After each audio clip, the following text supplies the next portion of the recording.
Hey Rae family, welcome back to my channel. If you are new here, welcome. We are inviting you in. Come and join the Rae family. If you are not and you are back supporting me with another video, you are the real MVP. Seriously guys, you're the real MVP. You've been rocking with me since I've been consistent. I appreciate you. Thank you so much for coming back and watching another video. So today's video is all about my postgrad in social work. A lot of people have asked questions about this, and to be honest, I don't feel like I've seen enough really honest, kind of reviews around DOLS. I don't think a lot of people do it, and if they do it, maybe they're just not on social media. But I really wanted to kind of tell you a bit about DOLS, what it is, why I did a postgrad in it, and just give you the tea, because a lot of you have asked for a video containing around DOLS. So without further ado, let's get in this video, shall we? So today's video, I'm gonna tell you what the abbreviation is for DOLS and BIA. So DOLS, Deprivation of Liberty Safeguards, and BIA, Best Interest Assessor, are two abbreviations that I'm gonna use continuously in this video, but I'm telling you guys now, DOLS, Deprivation of Liberty Safeguards, BIA, Best Interest Assessor. BIA, Best Interest Assessor was my title, so I was a social worker / Best Interest Assessor, and DOLS, Deprivation of Liberty Safeguards, was the work that I actually carried out. So I hope that makes sense. I've also got all my notes, so don't worry guys, I'm going to try and make sure I tell you all about it with really accurate information. Up-to-date information, maybe not so, but it might still be up-to-date. However, I know some things are changing, but not too much around the actual work that we did is not changing as such. So just remember, with social work and any career path that you go into, like social work or law or whatever it is, you always need to refresh your mind. So you might be watching this video today, you might be watching it next year, but please note that you need to ensure, as part of your practice and being a good social worker, is that you continuously refresh your mind with the newest information and literature that is out there. So first things first, what is DOLS? So I did a postgrad in DOLS, Deprivation of Liberty Safeguards, I would say 3 years after qualifying and working within my job as a social worker. So I was a hospital social worker for many years. That was my career, I loved it. And then I branched out into DOLS. I did a postgrad on DOLS, and then I went off to being a best interest assessor, and then an independent best interest assessor, and then I finally left the field of social work. Although you guys know I always still communicate with you guys in my DMs about social work questions that you might have.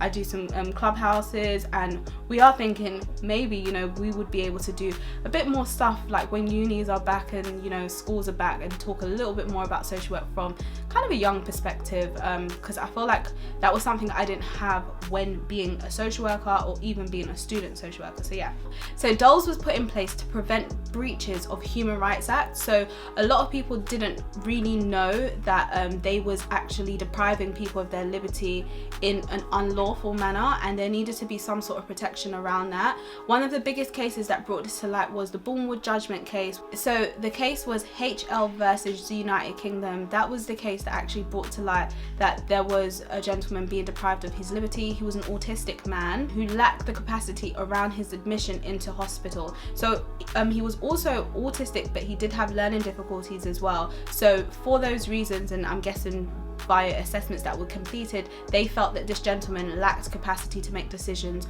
in his best interest. And when we say people lacked capacity in his best interest, we always have to be specific to what that was.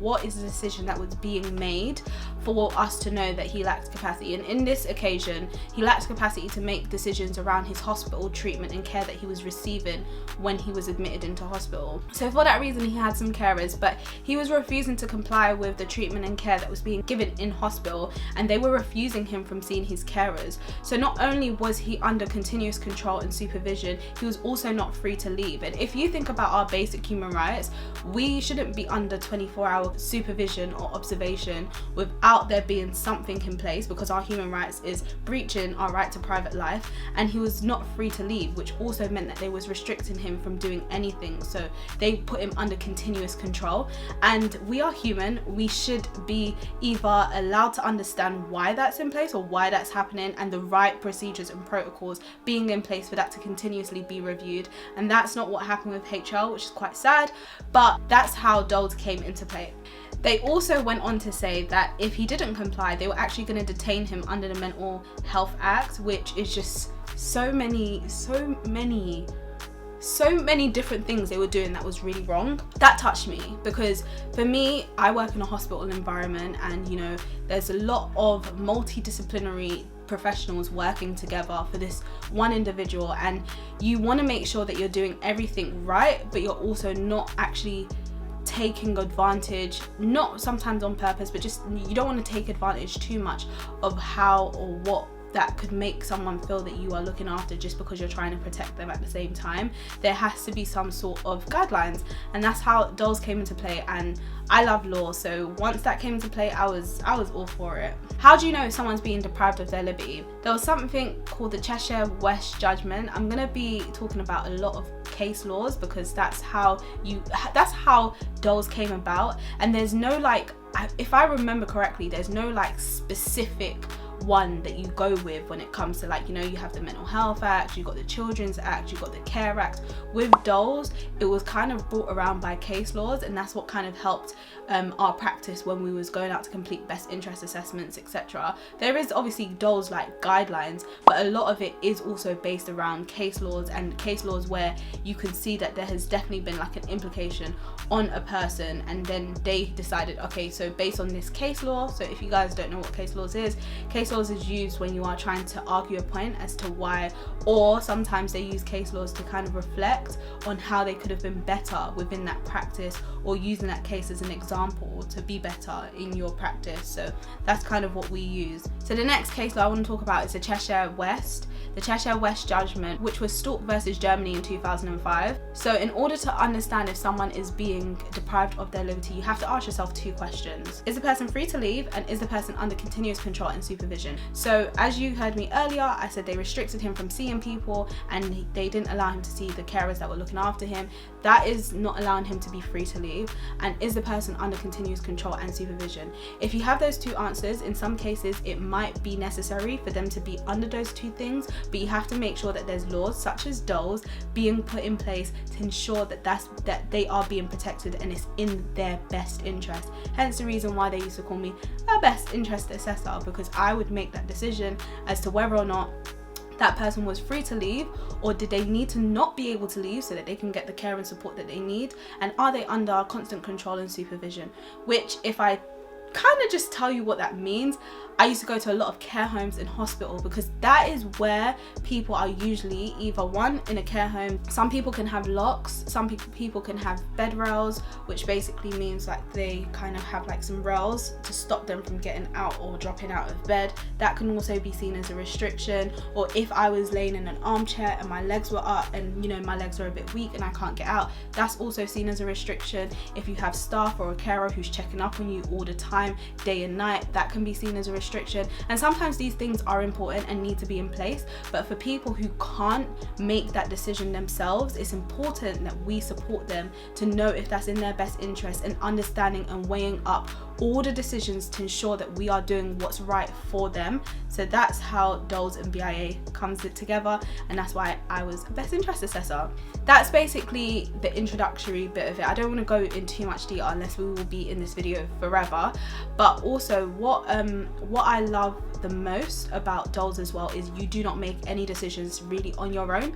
So as an assessor, you would have the approved mental health professional, and he would do the mental capacity assessment, and then you would do, like, you've got quite a few assessments that you have to do as well, and you will complete your assessment. But in that assessment that you do, you speak with the approved mental health professional who saw the gentleman or the lady. You would see their family or talk with their family, and you'll see the person, and you'll speak to the carers. So you are making a holistic decision based on all the professionals that you have seen, to make sure that you are all one, understanding why or what is happening with this person and why they should be under what's known as DOLS. So DOLS as well is time limited, so you can have a DOLS for 3 months, or if you're in hospital you can have it for 5 days. If you are inside of a care home, you can have it for a year, or you can have it for the maximum people normally do is a year, so I'll say a year. And the reason why you make sure you continuously are resetting and understanding whether that person still needs it is because you have to understand this is still a human and this is still a person. So it's important to make sure that after a year, do they still need this level of restriction, because it is a restriction, and we need to make sure that it's not breaching their human rights, and it's also not breaching the care and support that they should need. Some people go as far as having sensors inside of care homes and things like that. So we just need to operate in a way where, is that sensors that's here today, are they still going to need it tomorrow? And that needs to be consistently reviewed whilst you're on DOLS. So the reason why you have short periods of DOLS and long periods of DOLS is because, like I said, sometimes some people might need it just because they're going through like a time where it might be more difficult for them, and sometimes that needs to be only for a couple of months, or sometimes they do need it for longer, but it's always based around whether that person has capacity. So most of my clients were people who had like dementia, or they had like some sort of a brain hemorrhage, for example, but things that kind of cause them to lose memory or lack capacity. So that's kind of the synopsis of the type of people that I used to work with. So why did I do DOLS? I did DOLS because I really enjoyed law. So I've said it before, but I'll kind of make it clear for this video. In my university, I got a first in my law exam because I really enjoyed the fact that there was law, and I really enjoyed the application of law into practice. DOLS is heavily based on law, and the type of law that you apply into making your assessments or understanding your assessments all has a lot of law base, and you have to reference the law as well that kind of governs your practice as to why you feel like this is in the best interest of your client. In DOLS, there is 5, I think, is it 5 different assessments? No, 6 assessments. So in DOLS, there is 6 assessments that needs to be completed. There's the age assessment, there is the no refusal assessment, mental capacity assessment, mental health assessment, eligibility assessment, and then the best interest assessment. So all the things that is not best interest is all completed by the approved mental health professional, and you complete the best interest assessment. But you do read over, and you have to read over, the approved mental health professional's assessment as well, because you can't come up with a conclusion if you don't. So yeah, that's kind of all about DOLS. I really enjoyed doing DOLS. So I mainly did loads of care home visits. I didn't really do hospital because they are more complex, and they are also quite really fast paced, if that makes sense, as well in terms of the DOLS assessments. So I did a lot of care home assessments, and usually when they've gone into a care home, they would have had a social worker who would have assisted, sometimes, not all the time, but who would have assisted them to be transferred into a care home. And there's normally cases on them already and stuff like that, so you already can start to build up a picture of that person, and then when you go in, you get an idea. There's a lot of renewals as well, because you have to renew DOLS every single year. Sometimes it could be sooner as well, like I said to you earlier. But that's DOLS in a nutshell. I really enjoyed it. In terms of pay, I was a BIA, a best interest assessor. So I was receiving, because I was locum, I was receiving a salary of 50, just above 50k. When I did it alongside my job, because in the local authority I previously worked at as well, I did social work, so I did my hospital social work, and I was doing BIA as well. So I was part-time on a rota, and I think I got an increase in my annual salary when I was permanent. I think I went up to 34k. And then when I went as an independent BIA, I was receiving about 250 to about 400, 450 per assessment when completing DOLS.